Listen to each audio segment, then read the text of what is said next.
And now a winner tonight for her performance in the film Fences, Viola Davis.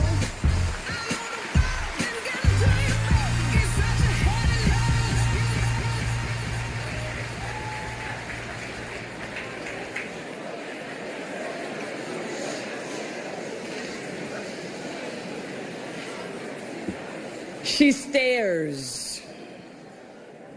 That's the first thing you notice about her. She tilts her head back with that sly, suspicious smile, and she stares for a long time. And you think, do I have something in my teeth?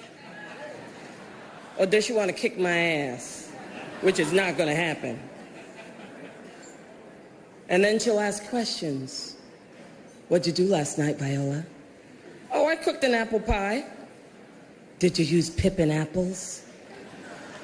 Pippin apples? What the hell are pippin apples? I use Granny Smith apples. Oh. Did you make your own crust? No, I used store-bought crust. That's what I did.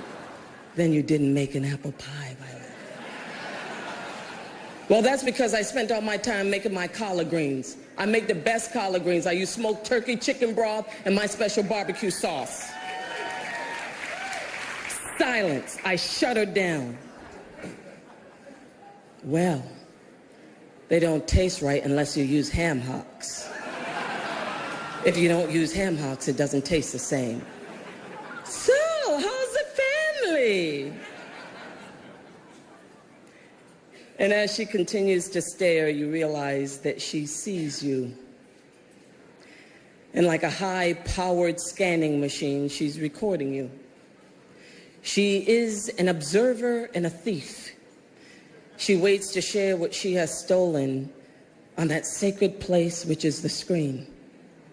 She makes the most heroic characters vulnerable, the most known familiar, the most despised relatable. Dame Streep. Her artistry reminds us of the impact of what it means to be an artist, which is to make us feel less alone. I can only imagine where you go, Meryl, when you disappear into a character. I imagine that you're in them, patiently waiting, using yourself as a conduit, encouraging them, coaxing them to release all their mess, confess, expose, to live. You are a muse.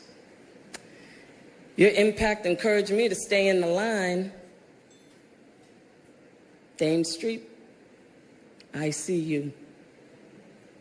I see you. And you know, all those rainy days we spent on the set of Doubt, every day my husband would call me at night and say, "Did you tell her how much she means to you?" And I said, "No, I can't say anything, Julius. I'm just nervous. All I do is stare at her all the time." He said, well, you need to say something. You've been waiting all your life to work with this woman. Say something. I said, "Julius, I'll do it tomorrow." "Okay, well, you better do it tomorrow because when I get there, I'm going to say something." Never said anything. I'm going to say it now. You make me proud to be an artist. You make me feel that what I have in me, my body, my face, my age, is enough.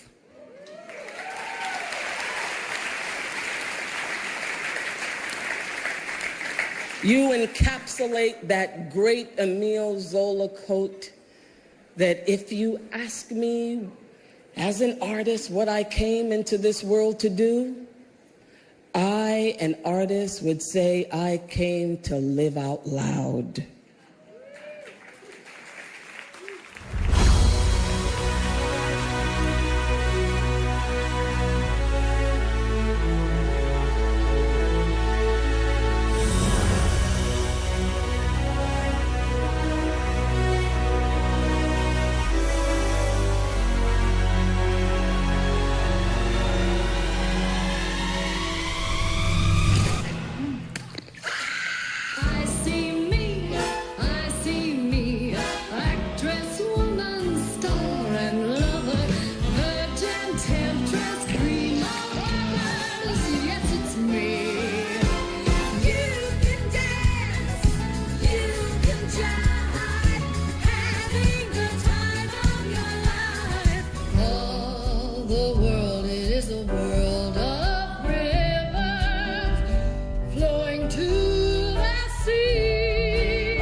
think so.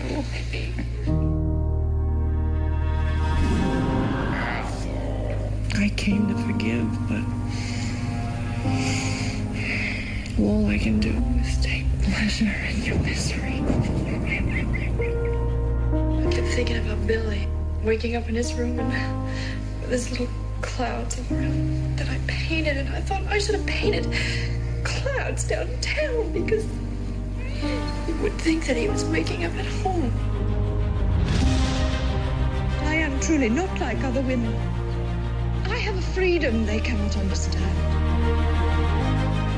Never underestimate the power we women have to define our own destinies. We have been left with no alternative but to defy this government.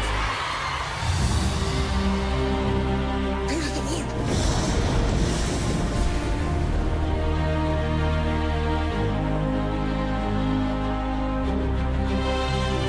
God's gift.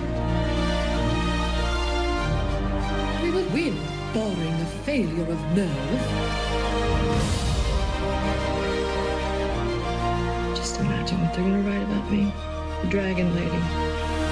So learn not to compete with me, I always win! You inspire me.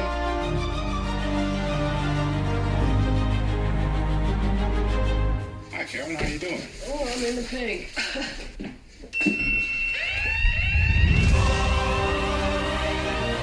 Trust me, Father Flynn. If that's what needs to be done, though the door should shut behind me, I will do what needs to be done.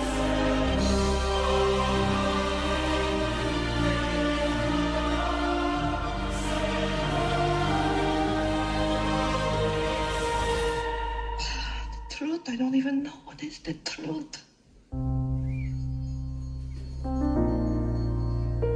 After all these lies I have told.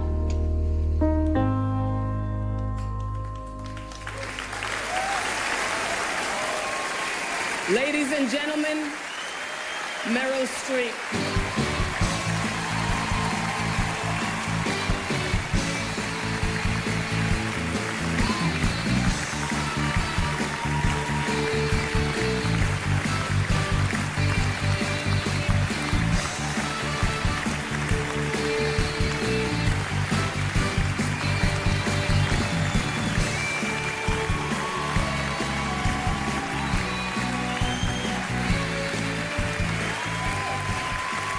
Thank you very much.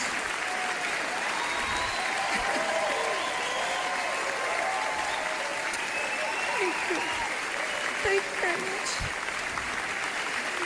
Thank you. Please sit down. Please sit down. Thank you. I love you all, but you'll have to forgive me. I've lost my voice in screaming and lamentation this weekend, and I have lost my mind sometime earlier this year, so I have to read.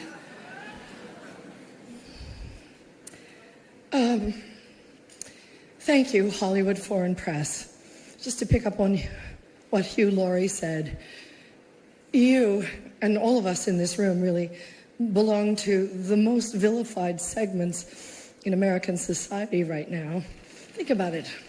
Hollywood, foreigners, and the press. But who are we? And you know, what is Hollywood anyway? It's just a bunch of people from other places. I was born and raised and educated in the public schools of New Jersey. Viola was born in a sharecropper's cabin in South Carolina, came up in Central Falls, Rhode Island. Sarah Paulson was born in Florida, raised by a single mom in Brooklyn. Sarah Jessica Parker was one of 7 or 8 kids from Ohio. Amy Adams was born in Vicenza, Veneto, Italy. And Natalie Portman was born in Jerusalem. Where are their birth certificates?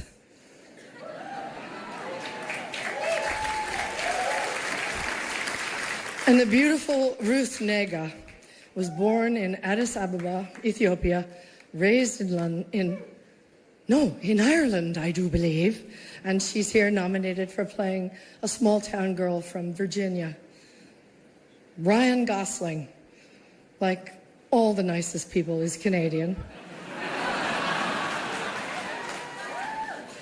And Dev Patel was born in Kenya, raised in London, and is here for playing an Indian raised in Tasmania. So Hollywood is crawling with outsiders and foreigners. And if we kick them all out, you'll have nothing to watch but football and mixed martial arts, which are not the arts.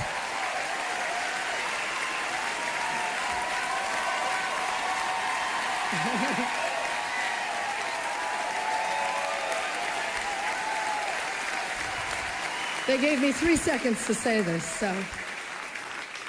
An actor's only job is to enter the lives of people who are different from us and let you feel what that feels like. And there were many, many, many powerful performances this year that did exactly that. Breathtaking, compassionate work. But there was one performance this year that stunned me. It sank its hooks in my heart. Not because it was good. There was nothing good about it. But it was effective and it did its job. It made its intended audience laugh and show their teeth.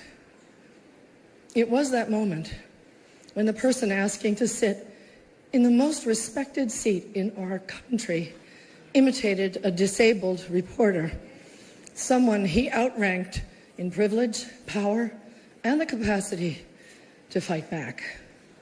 It kind of broke my heart when I saw it, and I still can't get it out of my head because it wasn't in a movie. It was real life. And this instinct to humiliate, when it's modeled by someone in the public platform, by someone powerful, it filters down into everybody's life because it kind of gives permission for other people to do the same thing. Disrespect invites disrespect. Violence incites violence. When the powerful use their position to bully others, we all lose. Okay, go up with that thing. Okay, this brings me to the press.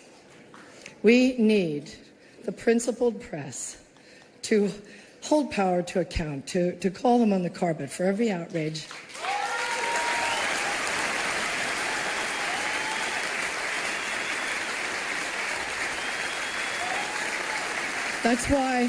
That's why our founders enshrined the press and its freedoms in our Constitution. So I only ask the famously well-heeled Hollywood foreign press and all of us in our community to join me in supporting the Committee to Protect Journalists, because we're going to need them going forward, and they'll need us to safeguard the truth. One more thing.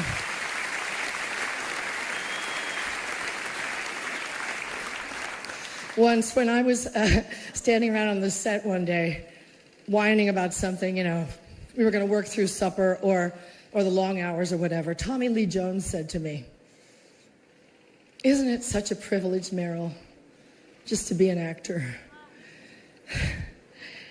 Yeah, it is. And we have to remind each other of the privilege and the responsibility of the act of empathy. We should all be very proud of the work Hollywood honors here tonight.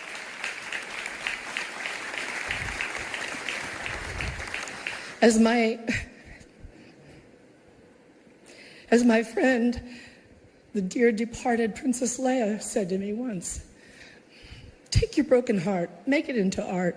Thank you for it.